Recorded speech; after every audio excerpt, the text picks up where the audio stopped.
નમસ્કાર મારા વાલા મિત્રો, નવી સિરીઝમાં તમારું સ્વાગત છે. ટ્રેલરમાં તમે જોઈ લીધું તે આપણે જઈએ છીએ Jaisalmer, the golden city of Rajasthan. મિત્રો, આ વિડીયોમાં તમને જેસલમેર અને આજુબાજુની તમામ જગ્યાઓની ડિટેલ્સ સાથે તમને હું બતાવીશ. દર વખતની જેમ મારી સાથે મારા અનેક મિત્રો પણ છે. તો મિત્રો, આખી સિરીઝ સંપૂર્ણ જોજો અને મને કમેન્ટમાં જરૂર જણાવજો કે તમને આ આખી સિરીઝ કેવી લાગી. ઘરેથી અમે નીકળી ગયા છીએ સાબરમતી રેલવે સ્ટેશન જવા માટે. સાબરમતી રેલવે સ્ટેશન પહેલાં મિત્રો, આજે જોઈ રહ્યા છો તે નવા બુલેટ ટ્રેનનું રેલવે સ્ટેશન. અમે આવી ગયા સાબરમતી રેલવે સ્ટેશન. રાત્રે 10:15 કલાકે અમારી ટ્રેન છે, સાબરમતી જેસલમેર સુપરફાસ્ટ એક્સપ્રેસ, જે રાત્રે 10:15 અહીંથી ઉપડશે અને બીજા દિવસે 12:30 કલાકે બપોરે અમને જેસલમેર છોડી દેશે. આ ટ્રેન દરરોજ ચાલે છે અને આ ટ્રેન લગભગ મુસાફરોથી પેક જ હોય છે, એટલે તમને કહું છું કે રિઝર્વેશન અચૂકથી કરાવી લેવું. આ ટ્રેનનો નંબર 20492 છે. સાબરમતીથી જેસલમેર જવા માટે સ્લીપર ક્લાસનું ભાડું માત્ર ને માત્ર 430 રૂપિયા છે. તો મિત્રો, રાહ શાની જુઓ છો? તમે પણ પ્લાન બનાવો અને પહોંચી જાઓ જેસલમેર. એક્ઝેક્ટ રાત્રે 10:15 કલાકે ટ્રેન નીકળી ગઈ છે.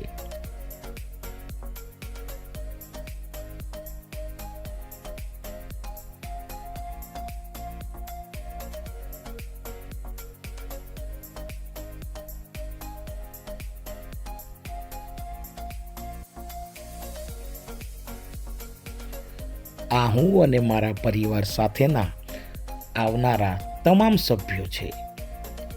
અમે ટોટલ 26 સભ્યો આ ટૂરમાં જઈ રહ્યા છીએ, જેમાં મોટા વડીલથી લઈ નાના બાળક સુધી પણ છે. એટલે મજા તો બમણી આવવાની છે. જો તમે ટ્રેનમાં જેસલમેર જશો તો લગભગ 768 કિલોમીટરનું અંતર કાપી ટ્રેન જેસલમેર પહોંચશે, જે રોડ માર્ગે અંદાજે 530 કિલોમીટર જ છે.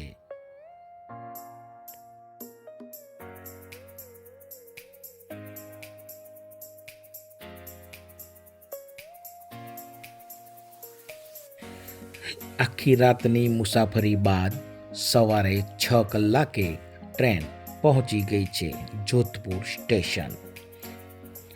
જોધપુર જ માત્ર એક એવું સ્ટેશન છે આ ટ્રેનનું કે જ્યાં 15 મિનિટ માટે ટ્રેન રોકાય છે. અન્ય સ્ટેશન ઉપર આ ટ્રેન માત્ર ને માત્ર 2 થી 3 મિનિટ જ રોકાય છે.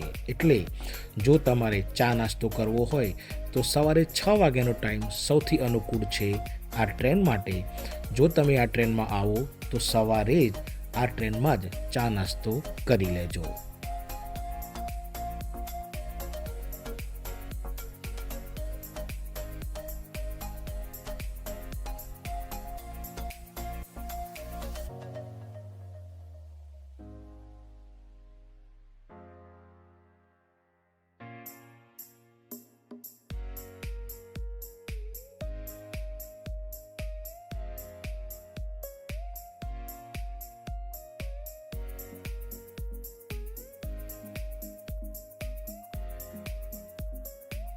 સવાર તો પડી ગઈ છે, પણ સુરત દાદાના દર્શન ના થયા. ટ્રેનમાં જ એટલો મસ્ત વાતાવરણ દેખાય છે કે તમે જુઓ, ટ્રેન રણમાં દોડી રહી છે અને આજુબાજુમાં ફોગ છે. આવા નજારા જોવા માટે તો લોકો વિદેશ જતા હોય છે, જે આપણા ભારતમાં જ આપણને જોવા મળી જાય છે.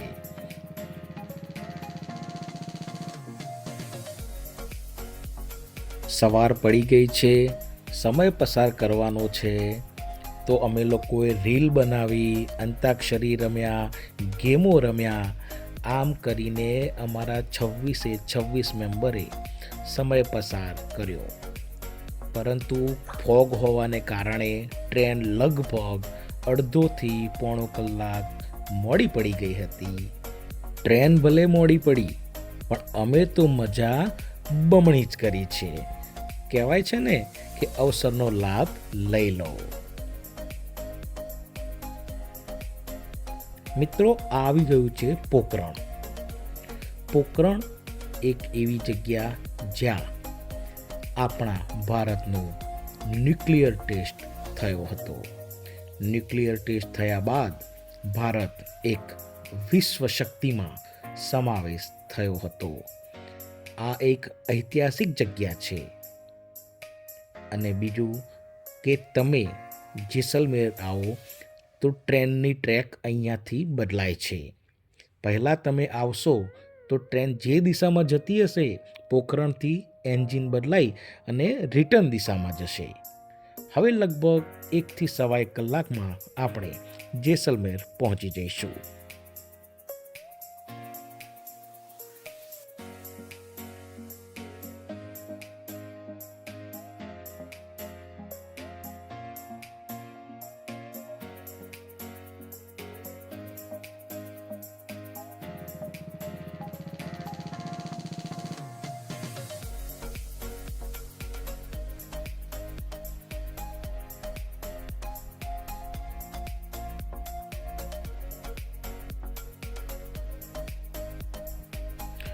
ટ્રેન જેસલમેર પહોંચી જ ગઈ છે.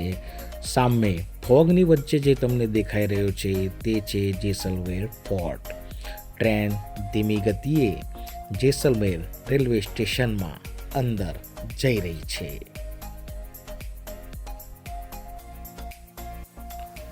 આ છે જેસલમેરનું રેલવે સ્ટેશન. અહીંયા અત્યારે રીડેવલપમેન્ટનું કામ ચાલી રહ્યું છે, પણ તેનાથી ટ્રેનોને કોઈ જ અસર થઈ નથી.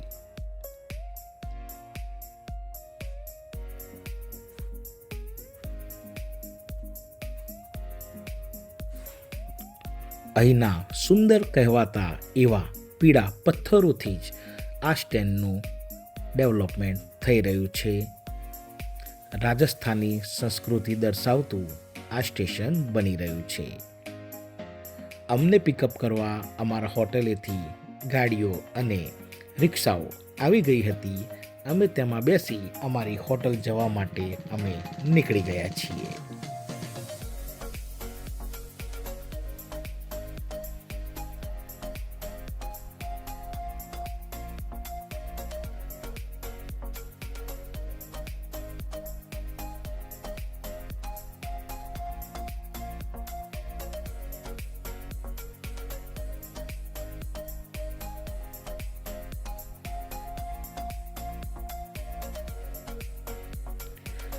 મિત્રો, અમે પેકેજ બુક કર્યું છે હોટલ ગુજરાતી પેલેસમાં, જે પોર્ટથી લગભગ માત્ર ને માત્ર 10 મિનિટના વોકિંગ ડિસ્ટન્સ ઉપર છે. આ છે હોટલ ગુજરાતી પેલેસ. મિત્રો, આ વિડીયો અહીંયા જ સમાપ્ત થશે. બીજા ભાગમાં તમે જોશો બડાબાગ અને ઘડીસર લેક. સાબરમતી અમદાવાદથી જેસલમેર સુધીનો વિડીયો મિત્રો આપને કેવો લાગ્યો મને જરૂરથી જણાવજો. વિડીયોને લાઈક કરજો, ચેનલને સબસ્ક્રાઈબ કરજો. જય હિન્દ, જય ભારત.